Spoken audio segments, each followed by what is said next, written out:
સુરતના કતારગામમાં ટીપીના વિરોધમાં રેલી કાઢવામાં આવી। ટીપી 49-50-51નું રિઝર્વેશન રદ કરવા રેલી કાઢવામાં આવી। લોકોની ટીપીનું રિઝર્વેશન રદ કરવાની માંગ છે, ત્યારે વિરોધ રેલીમાં મોટી સંખ્યામાં લોકો જોડાયા અને કમિશનર અને મેયરને આવેદનપત્ર પણ અપાશે। તો ટીપીના વિરોધમાં આ રેલી નીકળેલી હતી। લોકોની ટીપીનું રિઝર્વેશન રદ કરવાની માંગ થઈ રહી છે।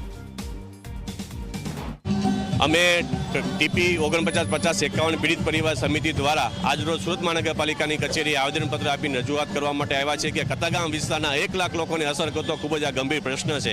સોસાયટીની વાડી, ખુલ્લા પ્લોટ, રહેણાંક મકાનોની અંદર સરકારે રિઝર્વેશન મૂક્યું છે કે જે 2022ના ડ્રાફ્ટ પ્લાન કે ડેવલપમેન્ટ પ્લાનમાં ક્યારેય આ સ્થળ ઉપર રિઝર્વેશન હતું નહીં।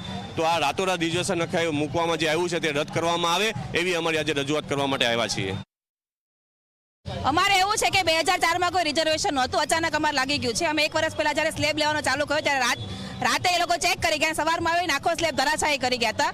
અત્યારે અમને એ જ જોઈએ છે કે આ રિઝર્વેશન આવ્યું ક્યાંથી અને કોણ લાવ્યું છે, બસ એ જ એક સવાલ છે, બીજો કોઈ સવાલ। તમને અમારો હક આપો, ન્યાય આપો, અમને અમારે જે હક છે એ આપી દો। રિઝર્વેશન આવવાથી શું નુકસાન તો એ છે, અમે અમારી જે મિલકત છે એના પર અમે ઘર નથી બનાવી શકતા, અમે ત્યાં રહેવા નથી જઈ શકતા, અમે ત્યારે ભાડાના મકાનમાં રહીએ છીએ અને સ્લેબ તોડી ગયા। હું મિડલ ક્લાસ ફેમિલીથી બિલોંગ કરું, તમારી પાસે એટલા બધા કરસ્પમના પૈસા નથી આવતા સર।